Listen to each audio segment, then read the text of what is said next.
नमस्कार, शुभ बिहानी सँगै अखबार दैनिकको खबर बुलेटिनमा यहाँलाई हार्दिक स्वागत छ। म किसान नेपाली। सदाको जस्तै आज पनि विभिन्न खबर बुलेटिन, देश विदेशका घटनाक्रम, राजनीतिक खबर, खेल खबर, मौसम खबर सँगै उपस्थित भइसकेका छौं। यदि तपाईलाई हामीप्रति कुनै सल्लाह सुझाव एवं प्रतिक्रिया छन् भने तलको कमेन्ट बक्समा उल्लेख गर्न नभुल्नुहोला। यदि तपाईले अहिलेसम्म पनि हाम्रो च्यानल सब्स्क्राइब गर्नुभएको छैन भने सब्स्क्राइब गरिदिनुहोला, सँगै रहेको बेल आइकन थिचिदिनुहोला, जसले गर्दा तपाई समक्ष हाम्रा नयाँ अपडेटहरू सजिलै प्राप्त हुनेछन्। दर्शकबिन तपाईले हामीलाई कहाँदेखि हेर्दै हुनुहुन्छ त्यो पनि कमेन्ट बक्समा उल्लेख गरिदिनुहोला। यदि तपाईले हामीलाई रेगुलर रूपमा हेर्दै हुनुहुन्छ भने रेगुलर भनेर लेखिदिनु होला र तपाईले आज पहिलो पटक हेर्दै हुनुहुन्छ भने फर्स्ट टाइम भनेर लेखिदिनु होला। हाम्रो सहयोगका लागि बीचबीचमा आउने एडभर्टाइजलाई स्किप नगरिदिनु होला र हाम्रो यो मेहनतका लागि एक लाइक गर्न नभुल्नु होला। आउनुहोस् खबर बुलेटिन सुरु गरौँ मुख्य खबरका शीर्षकबाट। नेपाली टिमलाई पाकिस्तानमा भिभिआइपी सुरक्षा। भारतको चन्द्रयान 3 चन्द्रमाको दक्षिण ध्रुवमा अवतरण। चन्द्रयान 3 को सफल अवतरणका लागि प्रधानमन्त्री प्रचण्डले भारतलाई दिए बधाई। चन्द्रयान 3 को सफल अवतरणपछि ओलीले भने पूर्वीय ज्ञानले सफलता हासिल गर्यो। एनसीएललाई काठमाडौँ उपत्यका अपराध अनुसन्धान कार्यालयको सम्मान। संसद अवरोधको विषयमा पनि छानबिन हुनुपर्छ, चित्रबहादुर केसी। डेङ्गी परीक्षणमा मनपरी शुल्क, सरकारले बनाए शुल्क निर्धारण समिति। 2 बुँदे ड्राफ्ट बारे ओली नेवाङ बीच सर्वदलीय बैठकमा भनाभन। निर्वाचन क्षेत्र विकासको बजेट तत्काल कार्यान्वयन नगर्न सर्वोच्चको आदेश। गिरीबन्धुमा अनुसन्धान जरुरी छैन, सरकारले आवश्यक देखे गर्न सक्छ ओली। मुख्यमन्त्री सहभागी कार्यक्रममै पानीको बोतलमा फोहोर भेटियो। सांसद तेजुलाल चौधरीको प्रश्न निजामती ऐन संसदमा कहिले पेश हुन्छ? बाबु पुस्ताको आडमा नवयुग राजहरूको हरकत निन्दनीय छ, रवि लामिछाने। जब ठुलालाई समात्नु पर्ने हुन्छ, सिआइबीको गाडी युटर्न हुन्छ, योगेश भट्टराई। धादिङ बस दुर्घटनामा 8 जनाको ज्यान गयो, 14 जनालाई थप उपचारका लागि काठमाडौँ लगियो। संयुक्त राष्ट्र संघको महासभामा सहभागी हुन प्रधानमन्त्री प्रचण्ड न्युयोर्क जाने मन्त्री परिषदद्वारा भ्रमण स्वीकृत। स्कुलभित्र पसेको भैँसी डाँट प्रयोग गरी नियन्त्रणमा लिइयो। सुन तस्करीको छानबिन गर्न अर्को महिना जाँचबुझ आयोग गठन हुने। साउनमै घट्यो वैदेशिक व्यापार, आयात निर्यात दुवै गिरावट। बबरमलमा निर्वाचनले पनि फिर्ता माग्यो कार्यालय।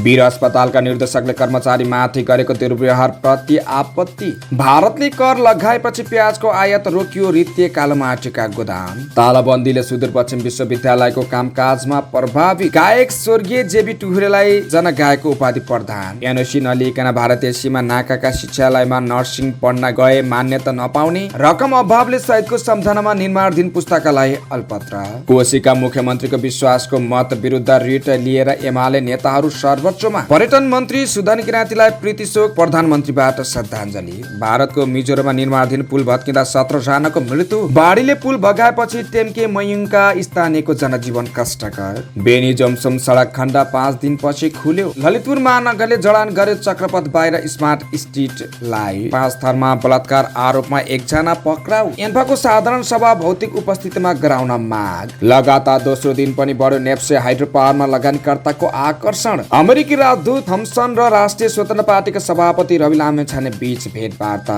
र नेपालले कुवेतलाई 34 रनले हरायो, 90 रन पनि बनाउन सकेन। अब समाचार विस्तारमा। एसिया कप खेल्न पाकिस्तान पुगेको नेपाल राष्ट्रिय क्रिकेट टोलीलाई भिभिआइपी सुरक्षा प्रदान गरिएको छ। नेपाली क्रिकेट टिमलाई भिभिआइपी सुरक्षा प्रोटोकल प्रदान गरिएको पाकिस्तानी सञ्चार माध्यमले जनाएको छ। नेपाली टिम फ्लाइ दुबईको विमानमा हिजो कराची पुगेको थियो, जहाँ कडा सुरक्षा घेरामा पाकिस्तानी क्रिकेट बोर्डका पदाधिकारीले नेपाली खेलाडीलाई स्वागत गरेका थिए। त्यसपछि अघिपछि सुरक्षाकर्मीको स्कटिङमा नेपाली टिमलाई होटेलमा लगिएको छ। सुरक्षाको कारण देखाउँदै 10 वर्षसम्म अन्तर्राष्ट्रिय क्रिकेट टोली पाकिस्तान गएका थिएनन्।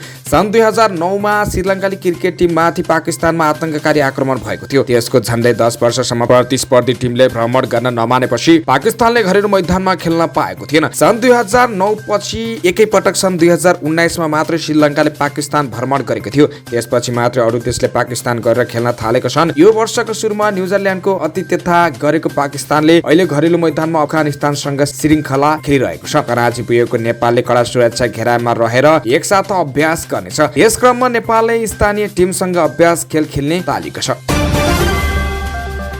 भारतको चन्द्रयान 3 सफलतापूर्वक चन्द्रमाको दक्षिण ध्रुवमा अवतरण भएको छ। नेपाली समय अनुसार बुधबार बेलुका 6:19 बजे यानले चन्द्रमामा सफ्ट ल्यान्डिङ गरेको हो। भारतीय अन्तरिक्ष अनुसन्धान संस्थान इसरोले 1 महिना अघि यानलाई प्रक्षेपण गरेको थियो। अवतरणसँगै भारत चन्द्रमाको दक्षिण ध्रुवमा यान अवतरण गराउने पहिलो र चन्द्रमाको सतहमा चन्द्रयान सफलतापूर्वक अवतरण गर्ने चौथो देश बनेको छ। यसअघि अमेरिका, तत्कालीन सोभियत संघ र चीनले सफलतापूर्वक चन्द्रमाको सतहमा यान प्रक्षेपण गरेका छन्। चन्द्रमाको दक्षिण ध्रुवमा अवतरण गर्ने योजनाका साथ उडेको रुसको लुना 25 यान गत आइतबार चन्द्रमामा दुर्घटनाग्रस्त भएको थियो। उक्त घटनापछि चन्द्रयान 3 अवतरणका लागि वैज्ञानिकले सुरक्षित स्थानको खोजी गरेका थिए। अवतरणको दृश्यलाई इसरोले युट्युब र फेसबुकबाट प्रत्यक्ष प्रसारण गरेको थियो। ब्रिक्स सम्मेलनका लागि दक्षिण अफ्रिका पुगेका भारतीय प्रधानमन्त्री नरेन्द्र मोदीले प्रक्षेपण प्रसारण हेरेका थिए। त्यस्तै भारतको चन्द्रयान 3 चन्द्रमामा सफल अवतरण गरेको प्रति प्रधानमन्त्री पुष्पकमल दाहाल प्रचण्डले बधाई दिएका छन्। भारतले अन्तरिक्षमा पठाएको मानव रहित यान बुधबार साँझ 6 बजे चन्द्रमामा अवतरण गरेको छ। चन्द्रमाको सतहमा चन्द्रयान 3 को सफल अवतरण गरेर विज्ञान तथा अन्तर्राष्ट्रिय प्रविधिमा ऐतिहासिक उपलब्धि हासिल गरेकोमा प्रधानमन्त्री नरेन्द्र मोदी र भारतको इकोरो टोलीलाई हार्दिक बधाई दिन चाहन्छु, प्रधानमन्त्री प्रचण्डले सामाजिक सञ्जालमा लेखेका छन्। त्यस्तै भारतको चन्द्रयान 3 चन्द्रमामा अवतरण गराउन सफल भएपछि नेकपा एमालेका अध्यक्ष केपी शर्मा ओलीले भारतीय प्रधानमन्त्री नरेन्द्र मोदी र यहाँका जनतालाई बधाई दिएका छन्। भारतले अन्तरिक्षमा पठाएको मानव रहित यान बुधबार साँझ 6 बजे चन्द्रमामा अवतरण गरेको छ। यस लगत्तै पूर्व प्रधानमन्त्री समेत रहेका नेकपा एमालेका अध्यक्ष ओलीले सामाजिक सञ्जाल मार्फत बधाई दिएका हुन्। आज भारतको चन्द्रयान 3 चन्द्रमाको दक्षिणी ध्रुवमा अवतरण गरेको छ। यस मिसनको सफलताका लागि भारतीय प्रधानमन्त्री नरेन्द्र मोदीजी, वैज्ञानिक र भारतवासी सबैलाई बधाई। पूर्वीय ज्ञानले विज्ञानको क्षेत्रमा महत्त्वपूर्ण सफलता हासिल गरेको छ, हामी पनि खुसी छौं, उनले उल्लेख गरेका छन्। प्रधानमन्त्री पुष्पकमल दाहाल प्रचण्ड, पूर्व प्रधानमन्त्री शेरबहादुर देउवा र परराष्ट्र मन्त्री एनपी सावदले पनि बधाई दिएका छन्। नेपाल प्रहरी अन्तर्गत काठमाडौँ उपत्यका अपराध अनुसन्धान कार्यालयले अपराध अनुसन्धान तथा समग्र कार्य सम्पादनमा अतुलनीय योगदान पुर्याएको भन्दै एनसेल आजिटा लिमिटेडलाई सम्मान गरेको छ। कार्यालयले एनसेलका सम्राट आमत्य र कृष्ण भूषाललाई एनसेलको तर्फबाट प्रदान गरेको योगदानको उच्च कदर र मूल्याङ्कन स्वरूप प्रशंसा पत्र प्रदान गरेको हो। मङ्गलबार काठमाडौँमा आयोजित एक कार्यक्रममा काठमाडौँ उपत्यका अपराध अनुसन्धान कार्यालयका प्रमुख एवं प्रहरी वरिष्ठ उपरीक्षक एसएसपी डाक्टर मनोज कुमार केसीले प्रशंसा पत्र प्रदान गर्नुभएको हो। एनसेलले सामाजिक उत्तरदायित्व संस्थाका रूपमा सुरक्षा र अन्य सरकारी निकायलाई आवश्यक सहयोग प्रदान गर्दै आएको छ। एनसेलले सुरक्षित समुदाय र समाज विकासमा सहयोग पुर्याउँदै आएको छ। एनसेलले यो सम्मान समुदाय र जनताको हितका लागि कम्पनी काम गर्न प्रतिबद्ध रहेको छ भन्ने प्रमाण भएको बताएको छ। प्रहरी दिवसको अवसरमा 2078 र 2079 सालमा पनि एनसेललाई सम्मान गरिएको थियो। जनमोर्चाका सांसद चित्रबहादुर केसीले सांसद अवरोधको विषयमा पनि छानबिन हुनुपर्ने माग गरेका छन्। बुधबार प्रतिनिधि सभाको विशेष समयमा बोल्दै सांसद केसीले देश अप्ठ्यारो अवस्थामा गुजिरहेको बेला सांसद अवरोध गरिएको भन्दै यसबारे छानबिन गर्नुपर्ने बताएका हुन्। मुलुक भयङ्कर अप्ठ्यारो अवस्थामा गुजिरहेको बेला महिनौं दिनसम्म संसद बन्द गरेर आज संसद खोलेकोमा संसद खोल्ने साथीहरूलाई बधाई दिन लागिरहेका छौं। कसले बन्द गर्यो, किन बन्द गर्यो, त्यस कारणले यसको गम्भीर छानबिन हुनुपर्छ, केसीले भने। नेपाललाई नक्कली भुटानी शरणार्थी बनाएर बेच्नेहरू, ललिता निवासको जग्गा बेच्नेहरू, नेपाल बस्नेहरू सम्बन्धित छैनौं र हामीले कसलाई भनिरहेका छौं। त्रिभुवन विमानस्थल भन्सार कार्यालयबाट बाहिरको 60 किलोग्राम सुन 2 साउनमा नामङ्गलबाट राजस्व अनुसन्धान विभागले बरामद गरेको थियो। त घटनामा गृहमन्त्री र अर्थमन्त्रीको संलग्नता रहेको भन्दै एमालेले उच्च स्तरीय छानबिन समिति गठनको माग गर्दै साउन 10 गतेदेखि सांसद अवरोध गरिरहेको थियो। डेङ्गुको प्रकोप व्यापक बन्दै जाँदा परीक्षणका नाममा प्रयोगशालाहरूले 5 गुणासम्म बढी शुल्क असुलेको गुनासो सुनिन थालेको छ। र्यापिड डायग्नोस्टिक टेस्ट आरडीटी गर्दा निजी अस्पताल, क्लिनिक तथा सरकारी अस्पतालले पनि मनपरी शुल्क लिँदै आएका छन्। प्रति व्यक्ति 500 देखि 2500 सम्म उठाइरहेको गुनासो प्राप्त भएपछि स्वास्थ्य मन्त्रालयले शुल्क निर्धारण समिति बनाएको छ। परीक्षण शुल्कमा मनपरी भएको गुनासो आएपछि वैज्ञानिक ढङ्गले शुल्क तोक्न र अनुगमन गर्न स्वास्थ्य मन्त्री मोहन बहादुर नेतृत्वले दिएको निर्देशन अनुसार गुणस्तर मापन तथा नियमन महाशाखा प्रमुख डाक्टर मदन उपाध्यायको संयोजकत्वमा 4 सदस्यीय समिति गठन भएको छ। उक्त समितिमा डिपिडेमियोलोजी तथा रोग नियन्त्रण महाशाखाका प्रमुख डाक्टर रुद्र मरासिनी, राष्ट्रिय जनस्वास्थ्य प्रयोगशालाका निर्देशक डाक्टर रुना झा, व्यवस्थापक महाशाखा र association of invest health institute of Nepal अफिनका पदाधिकारी तोकिएको छ। स्वास्थ्य मन्त्रीले अनुगमन गरेर एक हप्ता भित्रैमा रिपोर्ट पेश गर्न निर्देशन दिएको एक सदस्यले बताएको छ। डेंगू संक्रमण बढेपछि अस्पतालले मनपरी शुल्क लिँदै आएको पाइएको छ। अबको एक हप्तासम्म शुल्क निर्धारण हुन्छ। यो शुल्क भन्दा बढी लिएको पाइएमा कारबाही समेत हुन्छ, ती सदस्यले भने। ती अधिकारीले किटको मूल्य र अन्य खर्च जोड्दा पनि 500 रुपियाँसम्म डेंगूको परीक्षण गर्न सकिने बताउँछन्। तर सरकारी तथा निजी प्रयोगशालाले चर्को शुल्क असुली रहेका छन्। मंगलबार सर्वदलीय बैठक नबस्नुमा एमाले अध्यक्ष केपी ओलीको प्रतिकूल स्वास्थ्य मात्रै कारक थिएन। सुन तस्करी काण्ड छानबिनका लागि प्रस्ताविक आयोग गठन बारे उनका फरक बुझाइले समेत काम गरेका थिए। त्यसैले सहमतिको मस्यौदा बन्न र संसद खुल्न बुधबारसम्म हुनु पर्यो। जाँचबुझ आयोग गठनको कार्यदेश र मस्यौदा बनाउन ओलीले आफ्नो पार्टीको तर्फबाट अध्यक्ष सुभाष नेवाङलाई खटाएका थिए। कांग्रेसबाट रमेश लेखक र माओवादीबाट हितराज पाण्डे सहित नेवाङले सहमतिको ड्राफ्ट मंगलबार नै तयार पारेको थिए। ओलीले नेवाङलाई मंगलबार साँझ बालकोट बोलाएर त्यसको ब्रिफिङ समेत गराएका थिए। बुधबार 11 बजे सिंहदरबारमा डाकिएको सर्वदलीय बैठकमा भने ओली र नेवाङ बीचको चौरादातमा केही तलमाथि परेको प्रश्न देखियो। सर्वदलीय बैठकमा सहभागी एक नेताका अनुसार एमाले अध्यक्ष ओलीसँग 2 बुँदे सहमतिको ड्राफ्टलाई लिएर नेवाङको सामान्य भनाभन भयो। के लेख्या यस्तै हुन्छ सहमतिको ड्राफ्ट। ओलीले सबैका सामु नेवाङतिर हेर्दै भने, लेख्न त नेपालीमा लेख्या हो, अलिक भाषा सिकाउनु पर्ने जस्तो छ। ओलीको प्रस्तुतिले बैठकमा असहजता छाएको थियो। नेवाङले पनि आफ्नो दलका अध्यक्षको प्रस्तुतिसँग संकोच माने। उनले ओलीतिर नहेरिकन जवाब फर्काए, लेख्नुपर्ने कुरा त्यही लेखेको छु, भाषाको ज्ञान हुनेहरूले आफै बुझ्नुपर्ने हो। ओलीले 2 बुँदे सहमतिको कुन शब्द वा प्रसङ्गमा चित्त नबुझाएका हुन् भन्ने कुरा बैठकमा सहभागीहरूले खुलाएनन्। बैठकले सुनकाण्डको छानबिन गर्न असोजमा जाँचबुझ आयोग बनाउने लगायतमा सहमति गरेको छ।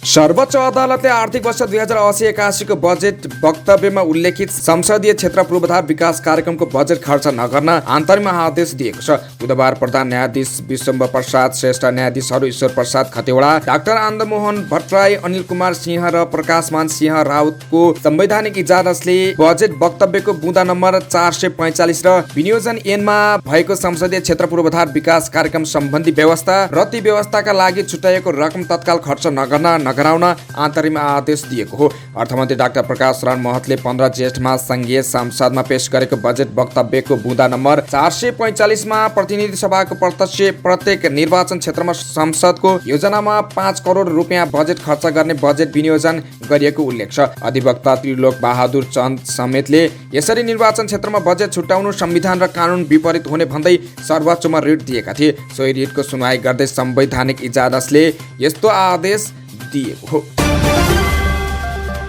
नेकपा एमालेका अध्यक्ष केपी शर्मा ओलीले झापाको गिरिबन्धु टी इस्टेटको जग्गा बिक्री प्रकरणको अनुसन्धान गर्न जरुरी नभएको बताएको छन्। यद्यपि सरकारले आवश्यक देखेमा अनुसन्धान गर्न सक्ने पनि उनले बताए। बुधबार प्रतिनिधि सभा बैठकमा बाहिरिने क्रममा संसद भवन परिसरमा सञ्चारकर्मीहरूसँग कुराकानी गर्दै ओलीले गिरिबन्धु टी इस्टेटमा पहिला कानुन बिना नै जग्गा दिएकोमा आफू नेतृत्वको सरकारले सट्टा भर्नाको कानुन बनाइदिएको बताएका छन्। गिरिबन्धुले चिया इस्टेट लगाएका छन्, चिया बनाएका छन्, बिना कानुन पहिला जमिन दिएको थियो, सट्टा भर्ना अहिले हामीले कानुन बनाइदिएका छौँ, अनुसन्धान गर्न जरुरी नै छैन, गर्न मन लागे छानबिन गरे हुन्छ, उनले भने। ओलीले सुन तस्करी प्रकरणमा सरकार लचिलो भएपछि सदन खुलेको बताएका छन्। हामी पहिलेदेखि सदन खुलाउने चलाउने पक्षमा हो, तर यो सुन तस्करीको काण्ड जुन भइरहेको छ यो सधैँका लागि रोकियोस्, यसको राम्रो छानबिन होस्, निर्दोष नपरुन्, दोषी नम्किन भन्ने हो। यस सरकारले मन्जुर गरेको थिएन, त्यसकारण तनाव भएको हो। अहिले सरकार निष्पक्ष छानबिन गर्न 2026 को ऐन अनुसारको आयोग बनाउन तयार भएको छ, त्यसमा सहमति भयो, उनले भने। जिल्ला प्रशासन कार्यालय कास्कीले प्रशोधित पिउने पानी मिनरल वाटरको बोतलभित्र फोहोर भेटिएको भन्दै एक पानी उद्योग बन्द गराएको छ। गण्डकी प्रदेश मुख्यमन्त्री सुरेन्द्र राज पाण्डे सहभागी भएको कार्यक्रममा प्रयोग भएको पानीको बोतलभित्र लेउ जस्तो फोहोर भेटिएपछि प्रशासनले पोखरा महानगरपालिका 18 भकुण्डेमा रहेको नेपा फ्रेस मिनरल वाटरको उद्योग बन्द गराएको हो। भदौ 1 गते गण्डकी प्रदेश नीति तथा योजना आयोगले लेकसाइडको एक रिसोर्टमा दोस्रो पञ्चवर्षीय योजनाको तर्जुमा सम्बन्धी अन्तर्क्रिया कार्यक्रममा प्रयोग भएको बोतलको पानीमा फोहोर भेटिएको थियो। उक्त कार्यक्रममा गण्डकी प्रदेशका मुख्यमन्त्री सुरेन्द्र राज पाण्डे सहित 7 जना मन्त्री तथा कर्मचारी सहभागी थिए। पानीमा फोहोर भेटिएपछि मन्त्री कार्यालयले नै कैफियत देखाएको भन्दै बोतल प्रशासन कार्यालयमा पठाएको थियो। मुख्यमन्त्री कार्यालयबाट प्रमाण सहित बोतल आएपछि प्रशासन अनुगमनमा गएको हो। बुधबार सहायक प्रमुख जिल्ला अधिकारी गुरुदत्त ढकालको नेतृत्वमा पुगेको अनुगमन टोलीले हालका लागि उद्योग बन्द गराएर मौद्दातमा रहेका पानी बिक्री समेतमा रोक लगाएको छ। उद्योग सञ्चालक भीम प्रसाद शर्माले ब्याच नम्बर 60 मा उत्पादित पानीमा कैफियत देखिएको स्वीकारेका छन्। उनले बिजुलीको समस्याले गर्दा प्रशोधित पानीमा फोहोर पर्न गएको बताएका छन्। त्यो दिनको उत्पादनमा समस्या देखिएको थाहा पाउने बित्तिकै रोक्यौं, मार्केटमा छ भने निकालिहालौँ है भनेर, कहीँ छ भने ल्याइदिनुहोस् भनेर डिलरलाई पनि भनेका थियौँ उनले भने। तर निकै कम पानीका बोतल फिर्ता भए। नेपाली कांग्रेसका सांसद तेजुलाल चौधरीले संघीय निजामती ऐन संशोधन चाँडो पेश गर्न माग गरेका छन्। बुधबारको प्रतिनिधि सभाको विशेष समयमा बोल्दै उनले संघीय निजामती ऐन संसदमा छिट्टै ल्याउन माग गरेका हुन्। उनले भने संघीय निजामती ऐन 16 वर्षदेखि आएको छैन, अब सरकारले ल्याउँछु पनि भनेको छ, तर कहिले ल्याउने हो? निजामती ऐन चाँडोभन्दा चाँडो संसदमा पेश गर्नुहोस्। उनले संघीय निजामती ऐन नआउँदा थारूको पहुँच राज्यको निकाय हुन नसकेको बताएको छन्। उनले भने अहिले 16 वर्षदेखि निजामती ऐन संशोधन नहुँदा समावेशीतर्फ 23,000 पास भए पनि थारूहरूको लागि निजामती ऐन समावेशी बन्न सकेको छैन। अब संसदमा कहिले पेश हुन्छ निजामती ऐन, चाँडै पेश होस् भन्ने माग गर्दछु। उनले उच्च स्तरीय आयोग गठन स्वागत योग्य भए पनि यसको प्रतिवेदन सार्वजनिक हुनेमा शंका व्यक्त गरे। उनले प्रश्न गर्दै भने थारू र मधेसी आन्दोलनहरू लागि गठन भएको न्यायाधीश गिरिचन्द्र लालको नेतृत्वको लाल आयोगको प्रतिवेदन किन सार्वजनिक भएन? के लाल आयोग सरकारले गठन गरेको होइन, तर प्रतिवेदन किन लुकाइयो? अब बन्ने आयोगको प्रतिवेदन पनि त्यस्तो नहोस् उनले भने। राष्ट्रिय स्वतन्त्र पार्टीका सभापति रवि लामिछानेले राजनीतिक परिवर्तनका लागि बाबु पुस्ताले खेलेको भूमिकाको जगमा छोरा पुस्ताले अनियमितता गरिरहेको आरोप लगाएका छन्। बुधबार प्रतिनिधि सभाको विशेष समयमा बोल्दै उनले बाबु पुस्ताले गरेको आन्दोलनको अवरणमा नवयुगहरूले लुट मचाएको आरोप लगाएका छन्। बुबा आमाले गोलीसँग नडराएर ज्यानको बाजी लगाएर लडेको युद्ध आन्दोलन परिवर्तनका लागि गरेको त्याग तपस्याको बलमा आएका नवयुगहरू उहाँका छोराछोरीहरूको कुन हरकत र कुन तहको क्रियाकलाप आएको छ हामीले देख्दै आएका छौँ। लामिछानेले भने नवयुग राज भन्नुपर्ने हुन्छ, किनकि यो परिवर्तनमा बुबा पुस्ताले गरेको त्यो त्याग र बलिदानको जगमा छोराछोरी पुस्ताले गरेको यो नाच सर्वत्र देखिएको छ। यो निन्दनीय छ। माओवादी केन्द्रका कतिपय नेताका छोराछोरी विभिन्न अनियमितता प्रकरणमा मुछिएको तर्फ लक्षित गर्दै लामिछानेले सरकारले सुशासनको कुरा गरे पनि नवयुवराजहरूमाथि अनुसन्धान हुनेमा आशंका रहेको बताएका छन्।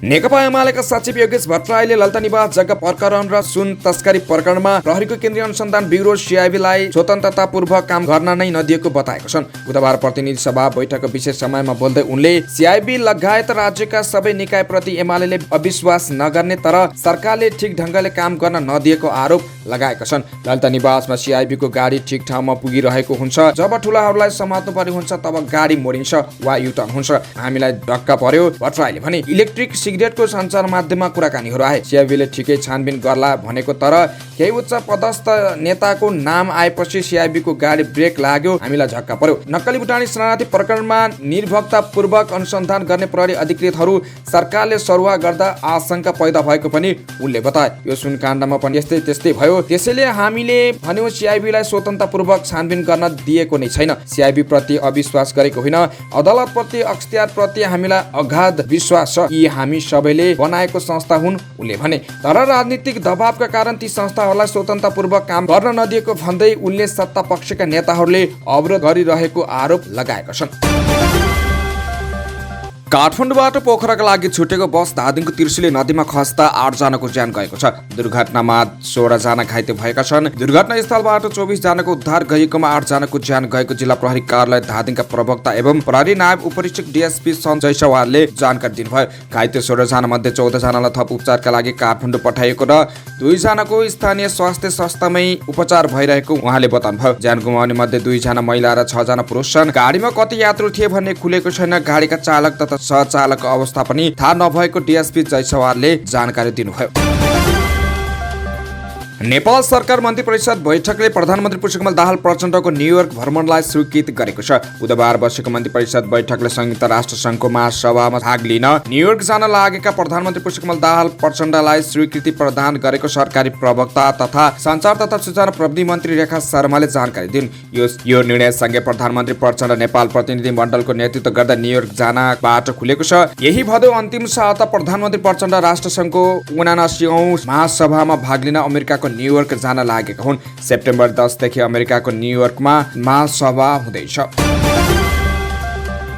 बुद्धनगर स्थित एक स्कुलभित्र पसेको भैँसीलाई डाँट प्रयोग गरी नियन्त्रणमा लिएको छ। डिभिजन वन कार्यालयको प्रविधि टोलीले डाँट प्रयोग गरेपछि ज्ञान निकेतन स्कुलभित्र प्रवेश गरेको भैँसी बेहोस भएको थियो। उक्त भैँसीलाई वन र सुरक्षाकर्मी सहित टोलीले नियन्त्रणमा लिएको हो। बुद्धनगर र सङ्गमल क्षेत्रमा बुधबार बिहान अनियन्त्रित अवस्थामा हिँडेको भैँसीले आक्रमण गर्न सक्ने डरले स्थानीय आतंकित थिए। उक्त भैँसी गल्ली गल्ली चाहर्दै ज्ञान निकेतन स्कुलभित्र प्रवेश गरेर ग्यारेजमा बसेको थियो। भैँसीले क्षति पुर्याउन सक्ने भएकाले बुधबार बिहानभर सशस्त्र नेपाली प्रहरीको टोलीले निगरानी गरेको थियो। उक्त भैँसी स्कुलको ग्यारेजभित्र प्रवेश गरेर बसेपछि नेपाल प्रहरी र काठमाडौँ महानगरपालिकाको टोलीले डिभिजन वन कार्यालयको टोलीलाई खबर गरेको थियो। त्यसपछि भेटनेरी डाक्टर सहित वन अधिकृत टोली विद्यालय परिसरमा पुगेको थियो। यसअघि काठमाडौँ उपत्यकाका बस्तीहरूमा प्रवेश गर्ने चितुवाहरूलाई पनि यही टोलीले नियन्त्रणमा लिने गरेको थियो। संसदमा रहेका प्रमुख दलहरू बीच अहिलेसम्म भएका सुन तस्करीको छानबिन र अध्ययन गर्न जाँचबुझ आयोग गठन गर्ने सहमति भएको छ। सहमति अनुसार 2 साउनमा ब्रेक्सुमा लुकाएर ल्याएको 60 किलो सुनभन्दा बढी सुन तस्करीबारे नेपाल प्रहरीको केन्द्रीय अनुसन्धान ब्युरो CIB ले अनुसन्धान सके लगत्तै सरकारले जाँचबुझ आयोग बनाउनेछ। सुन तस्करीमा भइरहेको अनुसन्धानमाथि प्रश्न उठाउँदै प्रमुख प्रतिपक्ष नेकपा एमाले 10 साउनदेखि संसद अवरुद्ध गर्दै आएको छ। सुरुमा गृह र अर्थमन्त्री माथि प्रश्न उठाएको एमाले पछिल्लो समय जाँचबुझ आयोगलाई शर्त बनायो। तर एमाले संसद अवरोध गर्दै आएको करिब 1 महिनापछि दलहरू बीच 60 किलो भन्दा बढी सुन तस्करीमा CIB ले अनुसन्धान सके लगत्तै आयोग बनाउने सहमति भएको छ। संसदमा प्रतिनिधित्व गर्ने राष्ट्रिय दलहरू बीच भएको सहमतिको पहिलो बुँदामा भनिएको छ केन्द्रीय अनुसन्धान ब्युरोले निष्कर्ष अनुसन्धान छानबिन गरी सुन तस्करीमा संलग्न व्यक्तिहरूलाई अभियोजना गर्नेछ। साथै इलेक्ट्रिक सिगरेट भेषमा राखेर ल्याएको सुन, ब्रेक्सुमा लुकाएर ल्याएको सुन लगायतका सुन तस्करीको छानबिन अनुसन्धान बारे अध्ययन गर्ने र संरचनागत तथा कानुनी सुधारका लागि सुझाव दिने गरी जाँचबुझ आयोग बनाउने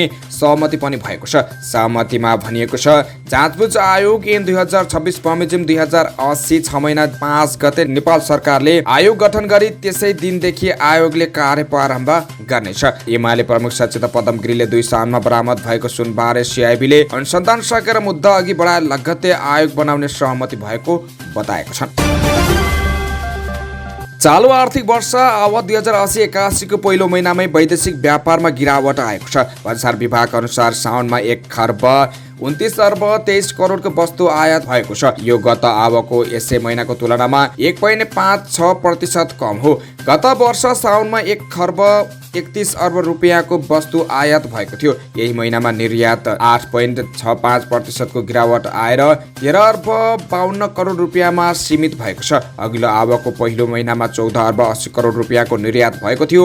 आयात र निर्यात दुवैमा आएको गिरावटले समग्र वैदेशिक व्यापार तथा व्यापार घाटा समेत घटेको छ। साउनमा कुनै वैदेशिक व्यापारको आकार 1 खर्ब 42 अर्ब 76 करोड रुपियाँ कायम भएको छ। यो गत आवकको यसै महिनाको तुलनामा 2.28% कम हो। सो आवकको साउनमा 1 खर्ब 43 अर्ब रुपियाँको वैदेशिक व्यापार भएको थियो। साउनमा व्यापार घाटा 1 खर्ब 15 अर्ब 71 करोड रुपियाँ भएको छ। नेपालको वैदेशिक व्यापारमा निर्यातको हिस्सा 9.48% र आयातको हिस्सा 90.52% रहेको छ। साउनमा गत आवकको तुलनामा निर्यातको हिस्सा खुस्किएको छ। जिल्ला निर्वाचन कार्यालय काठमाडौँले पनि बबरमहल दरबारमा विगतमा आफूले प्रयोग गरेको कार्यालय फिर्ता मागेको छ। हालै प्रबलीकरण रेट्रोफिटिङ सकिएको बबरमहल बढेको विषयमा महालेखा परीक्षकको कार्यालय र सडक विभाग बीच विवाद भइरहेको बेला जिल्ला निर्वाचन कार्यालयले पनि विगतमा आफ्नो स्वामित्वमा रहेको भाग फिर्ता मागेको हो। करिब 22 रोपनी क्षेत्रफलमा बनेको करिब 300 भन्दा बढी कक्ष रहेको बबरमहल दरबारमा महालेखा परीक्षकको कार्यालयले करिब 30 वटा कक्षमा आफ्ना निर्देशनालय राख्न खोजेपछि विवाद छ। महालेखालाई रोक्न प्रबलीकरण नसकिँदै सडक विभागले बुधबारदेखि आफ्नो कार्यालयका सामान हतार सारिरहेको छ। यस्तै अवस्थामा जिल्ला निर्वाचन कार्यालयले पनि आफूले प्रबलीकरण सुरु हुनुभन्दा अघि प्रयोग गरिरहेको भागमा फर्किन प्रयत्न थालेको छ। सडक विभागबाट असहयोग भएपछि जिल्ला निर्वाचन कार्यालयले निर्वाचन आयोग, प्रधानमन्त्री र मन्त्री परिषदको कार्यालयदेखि शहरी विकास तथा भवन निर्माण विभागसम्मको साथ खोजेको छ।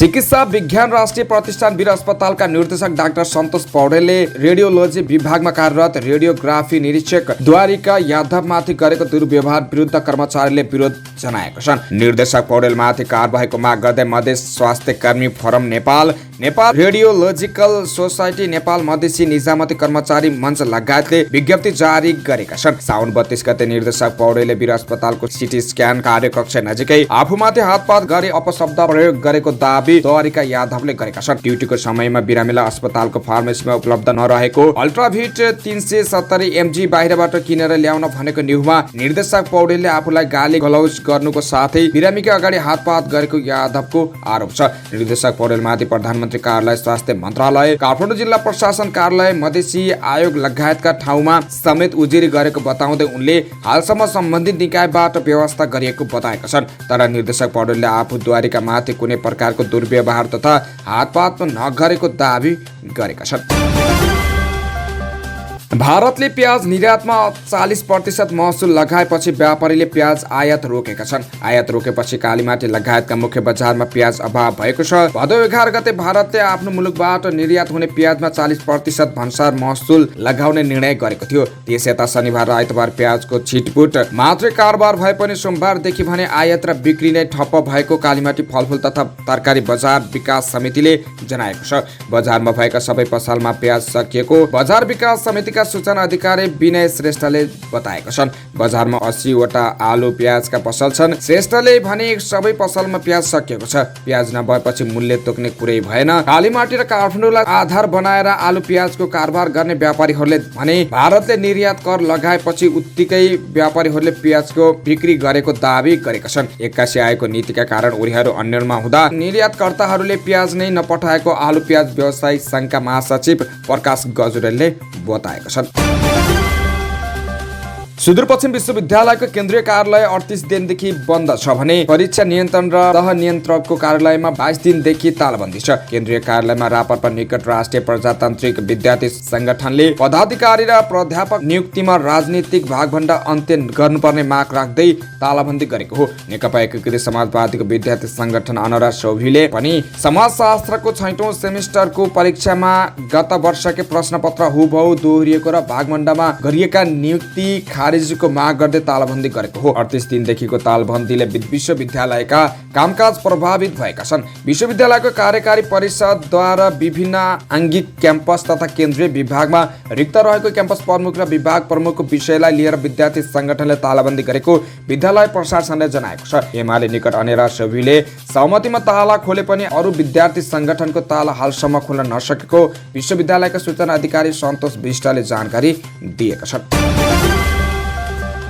सरकारले गायक स्वर्गीय जेबी टुहुरेलाई जनगायकको उपाधि प्रदान गरेको छ। बुधबार बिहान बसेको मन्त्री परिषदको बैठकले गायक स्वर्गीय टुहुरेलाई जनगायकको उपाधि प्रदान गर्ने निर्णय गरेको सञ्चार तथा सूचना प्राविधिक मन्त्री रेखा शर्माले जानकारी दिनुभयो। साङ्गीतिक क्षेत्रमा जेबी टुहुरेका नामले प्रसिद्ध जुठबहादुर खड्कीले सानैदेखि गीत गाउन थाल्नु भएको थियो। कम्युनिस्ट विचारधारासँग नजिक हुँदै गए पनि उहाँले जनवादी गीत गाउन थाल्नु भएको हो। टुहुरेको आमा दिदी बहिनी हो कति वर्षौ दाइ भाइ आदि खोलेले बसाई हिँड्नेको ताँतीले रातको अनिदो लगायत थुप्रै चर्चित गीतहरू छन्। उहाँको 2 वर्ष अघि निधन भएको थियो। वैदेशिक अध्ययन अनुमति पत्र एनओसी नलिकन भारतको सीमा क्षेत्रमा सञ्चालित विद्यालयमा अध्ययन गर्ने नेपाली नर्सिङ विद्यार्थीको शैक्षिक प्रमाणपत्रले मान्यता नपाउने भएको छ। वैदेशिक अध्ययन अनुमति पत्र एनओसी नलिकन सीमा क्षेत्रमा नर्सिङ पढ्न गएका नेपाली विद्यार्थीहरूको शैक्षिक प्रमाणपत्रले मान्यता नपाउने भएको हो। चिकित्सा शिक्षा आयोगका सदस्य सचिव कृष्ण प्रसाद काफ्रीले भारतीय सीमा क्षेत्रमा नर्सिङ पढ्न जाने नेपाली विद्यार्थीले अनिवार्य एनओसी लिएर मात्रै जानुपर्ने बताउनुभयो। अहिले नेपाली विद्यार्थीहरू नर्सिङ अध्ययनका लागि नेपालको सीमा क्षेत्रमा सञ्चालित कलेजमा जाने गरेका छन्। चिकित्सा शिक्षा आयोगका सदस्य सचिव काफ्रीले सम्बद्ध निकायले सूचना मार्फत विद्यार्थीलाई जानकारी गराउनु पर्ने जोड दिनुभयो। साथै उहाँले देश बाहिर अध्ययन गर्न कति विद्यार्थी गएका छन् भन्ने बारेमा तथ्याङ्क अध्ययन गरिरहेकोमा पनि जोड दिनुभयो। उहाँले नियमकारी निकायको प्रभावकारिता नदेखिँदा अभिभावक र विद्यार्थी अन्यलमा परेको बताउनुभयो।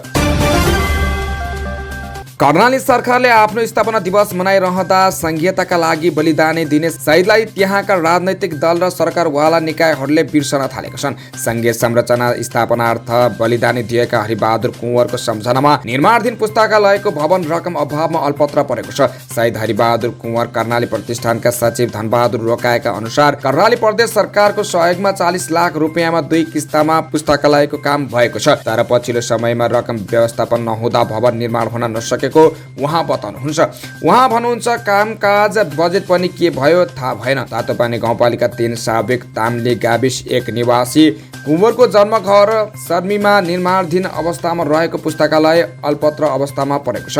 अल्पत्र शहीद हरिबहादुर बहुद्देश्य स्मृति पुस्तकालयमा पहिलो तल्ला वाचनलय, दोस्रो तल्ला पुस्तकालय र तेस्रो तल्ला कार्यालय बनाउने गरी डीपीआर तयार पारिएको थियो, जसको लागत 1 करोड 36 लाख रुपियाँ लाग्ने अनुमान गरिएको थियो। शहीदको सम्झनामा सुरु गरिएको पुस्तकालय भवनको विषयमा अहिले जनप्रतिनिधि, राजनीतिक दल कसैको पनि चासो रहेको छैन। कर्णाली प्रदेश सरकारले पनि यो विषयमा ध्यान दिएको छैन। शहीद हरिबहादुर कुँवरका दाजु राजबहादुर कुँवरका अनुसार हरिबहादुरको विषयमा परिवार र निजको शुभचिन्तकले मात्रै नभई राज्यले अपनत्व दिनुपर्ने बताउनुहुन्छ।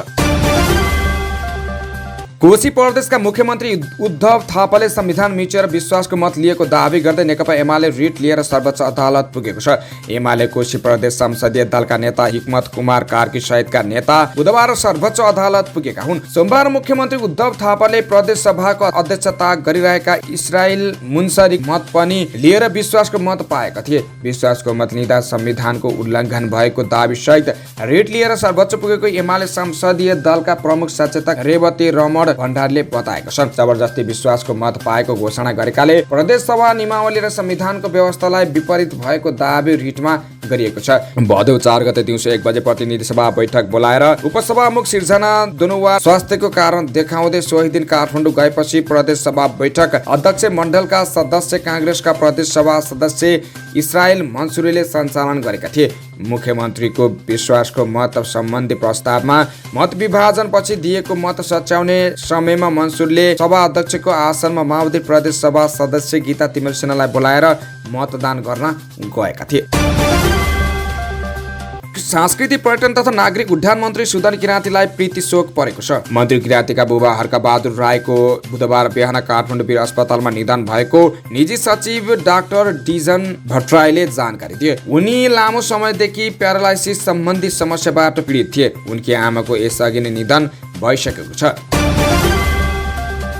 त्यस्तै प्रधानमन्त्री प्रचण्ड सहित मन्त्रीहरूले सांस्कृतिक पर्यटन तथा नागरिक उड्डयन मन्त्री सुदन किराँतीका बुबालाई श्रद्धाञ्जली अर्पण गरेका छन्। मन्त्री निवास पुलचोक पुगेर प्रधानमन्त्री प्रचण्ड, उपप्रधान तथा रक्षा मन्त्री पूर्णबहादुर खड्का, सञ्चार मन्त्री रेखा शर्मा, स्वास्थ्य मन्त्री मोहन बहादुर बस्नेत, भूमि सुधार मन्त्री रञ्जिता कोइराला लगायतले श्रद्धाञ्जली अर्पण गरेका छन्। श्रद्धाञ्जलीपछि सबलाई हेलिकप्टर मार्फत गृह जिल्ला भोजपुर लगिएको छ। बुबाकै इच्छा अनुसार गाउँमै अन्त्येष्टि गरिएको मन्त्री किराँतीको सचिवालयले जनाएको छ।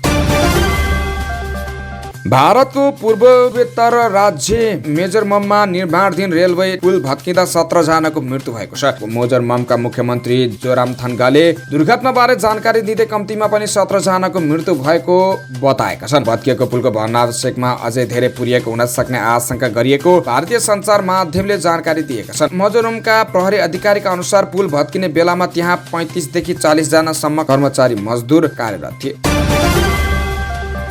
टेङ्केमयू गाउँपालिका 9 स्थित राउटे खोलाको झुलुङ्गे पुल बाढीले बगाएपछि स्थानीयलाई समस्या भएको छ। एक गाउँबाट अर्को गाउँ जोड्ने पुल बाढीले बगाएसँगै स्थानीयको जनजीवन कष्टकर बनेको हो। गत असार 8 गते आएको बाढीले राउटे खोलामा लगाएको ट्रस्ट ब्रिज बगाएपछि आवत जावतमा समस्या भएको स्थानीयवासीले बताएका छन्। पुल बगेपछि त्यहाँका बालबालिका ज्यान जोखिममा राखेर विद्यालय जान बाध्य छन्। राउटे, हिले, रूपाथुम्की र खानी गाउँका बालबालिकालाई दैनिक विद्यालय आवत जावत समस्या भएको सिंहदेवी माध्यमिक विद्यालयका प्रधानाध्यापक राजदान राईले जानकारी दिए। खोलामा ज्यान जोखिममा राखेर विद्यार्थी विद्यालय आउनुपर्ने स्थिति छ। बाढीले पुल भगाउँदा जनजीवन प्रभावित भएको छ। उनले भने पुलको कारण बालबालिकालाई तल विद्यालयसम्म नै आउन कठिन भएको छ। पानी परेको अवस्थामा उनीहरूलाई झनै जोखिम छ। खोलामा चाँडै पुल बनाउन त्यहाँका बासिन्दाले स्थानीय प्रदेश र संघीय सरकारसित माग गरेका छन्। ज्यानलाई जोखिममा राखेर खोला तार्नुपर्ने अवस्था रहेको कक्षा 11 मा पढ्ने छात्र दीपक विष्टले बताएका छन्। खोला तार्दा किताब कपीसँगै कपडा भिज्ने गरेको विष्टको भनाइ छ। मुस्ताङलाई राष्ट्रिय राजमार्गसँग जोड्ने बेनी जमसुम सडक अन्तर्गत म्याग्दीको अन्नपूर्ण गाउँपालिका 3 को जथले देवी दुवारी खण्डको सडक 5 दिनपछि सञ्चालन भएको छ।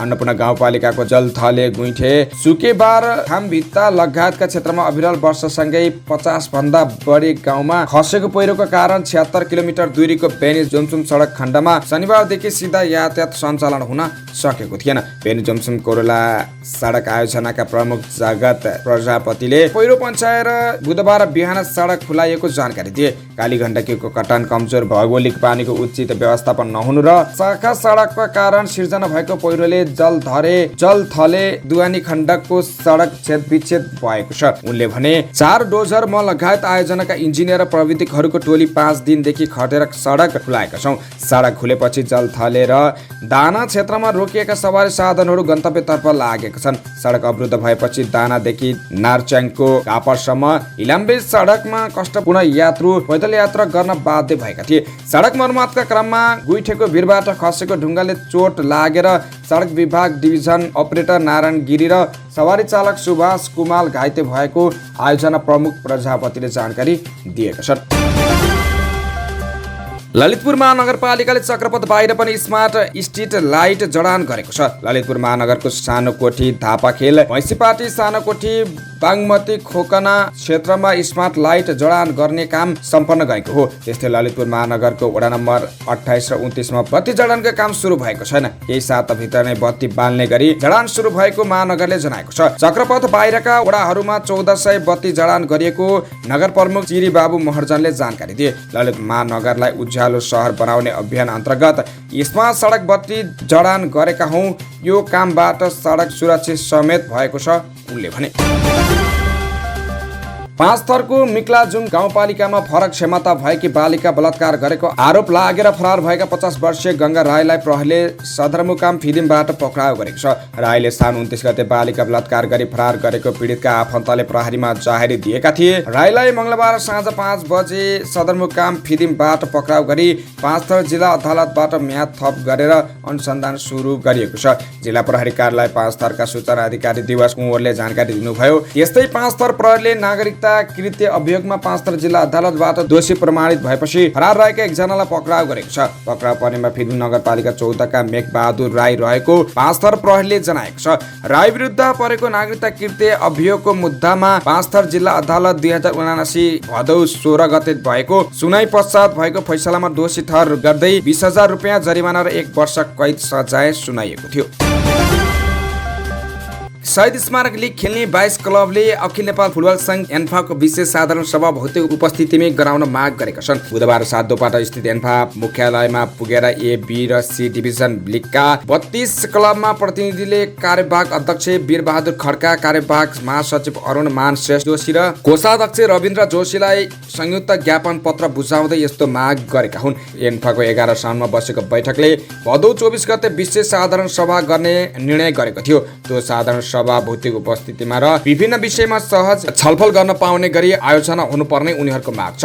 11 साउनको बैठकले लेखा परीक्षामा एसएलसी एसोसिएटलाई नियुक्ति गर्ने निर्णय गरिसकेको भन्दै त्यो निर्णयलाई अनुमोदन गर्नका लागि बोलाएको विशेष साधारण सभाको कुनै औचित्य नभएको पनि उनीहरूले बताएका छन्।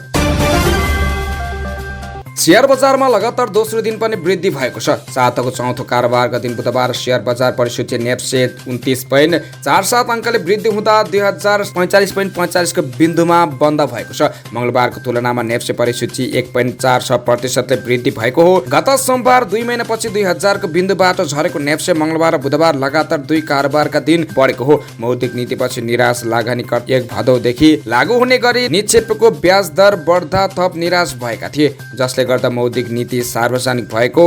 7 साउनमा 2227 को बिन्दुसम्म पुगेको नेप्सेमा करिब 230 अङ्कको गिरावट भयो। तर मंगलबारदेखि भने नेप्से पुनः बढ्न सुरु भएको छ। नेप्सेको सबै उपसूचकमा वृद्धि हुँदा हाइड्रोपावर क्षेत्रले सोमबार बजारलाई लिड गरेको छ। हाइड्रोपावर उपसूचक सार्वजनिक 2.74% वृद्धि हुँदा जीवन बीमा उपसूची 2.51% र निर्जीवन बीमा उपसूची 2.16% बढेको छ। यस्तै बैंकिङ उपसूची पनि 0.75% वृद्धि भएको छ। नेप्सेसँगै कारोबार रकम पनि सामान्य बढेको छ। यो साताको लगातार 3 कारोबार दिन 1.5 अर्बबाट तल झरेको कारोबार रकम बुधबार भने बढेर 1.5 अर्ब नागेको छ। नेपालका लागि अमेरिकी राजदूत डिन आर थम्सन र राष्ट्रिय स्वतन्त्र पार्टीका सभापति रवि लामिछाने बीच भेटवार्ता भएको छ। राजदूत थम्सन सभापति रवि लामिछानेलाई भेट्न राष्ट्रिय स्वतन्त्र पार्टी कार्यालय वनस्थली पुगेका थिए। भेटवार्ताका क्रममा राष्ट्रिय स्वतन्त्र पार्टीका तर्फबाट प्रतिनिधि सभा सदस्य एवं पार्टीको अन्तर्राष्ट्रिय सम्बन्ध विभाग प्रमुख शिशिर खनाल, पार्टीको केन्द्रीय सदस्य प्रतिभा रावल लगायतको सहभागिता थियो। रावलले सामाजिक सञ्जाल मार्फत भेटबारे जानकारी दिएको हो। भेटवार्ताका क्रममा मुख्यतया नेपालको आर्थिक विकास र सुशासनका विषयमा छलफल भएको राष्ट्रिय स्वतन्त्र पार्टीले जनाएको छ। भेटमा नेपाली दिनहुँ भागिरहेको भिसा सम्बन्धी समस्या बारे पनि चर्चा भएको थियो। यस समस्या बारे आफू जानकार रहेको र त्यसको समाधान राजदूतावासको उच्च प्राथमिकतामा रहेको राजदूत थम्सनले जानकारी दिएका थिए। र समाचारको अन्त्यमा खेल खबर। 4 देश सम्मिलित T20 श्रृङ्खलामा नेपालले कुवेतलाई 34 रनले हराएको छ। नेपालले दिएको 90 रनको सामान्य लक्ष्य पछ्याएको कुवेतले निर्धारित 20 ओभरमा 8 विकेट गुमाएर 55 रन मात्रै बनाउन सक्यो। कुवेतका लागि जिफा चिलानीले सर्वाधिक 11 रन बनाइन्। बलिङतर्फ नेपालले इन्दु वर्माले 3, खुसी डाङ्गोरले 2 तथा कविता कुँवरसित राणा मगर र ईश्वरी विष्टले 1-1 विकेट लिएका थिए। यसअघि मलेसियाको बाइमास ओभलमा टस हारेर पहिले ब्याटिङको निम्ति पाएको नेपालले निर्धारित 20 ओभरमा 8 विकेट गुमाएर 89 रन बनाएको थियो। नेपालका लागि इन्दु वर्माले सर्वाधिक 23 रन बनाएकी थिइन्। बलिङतर्फ कुवेतकी मरिमा हेडरले 4 विकेट लिएकी छन्। शनिबारसम्म हुने श्रृङ्खलामा नेपाल सहित घरेलु टोली मलेसिया, कुवेत र हङकङले खेल्दैछन्। नेपालले बिहिबार घरेलु टोली मलेसियासँग खेल्नेछ। राउन्ड रोबिनका आधारमा हुने प्रतियोगिताको 2 टोलीले उपाधिका लागि खेल्नेछन्। फाइनल खेल शनिबार हुनेछ। थप 2 टोली बीच तेस्रो स्थानका लागि प्रतिस्पर्धा हुनेछ।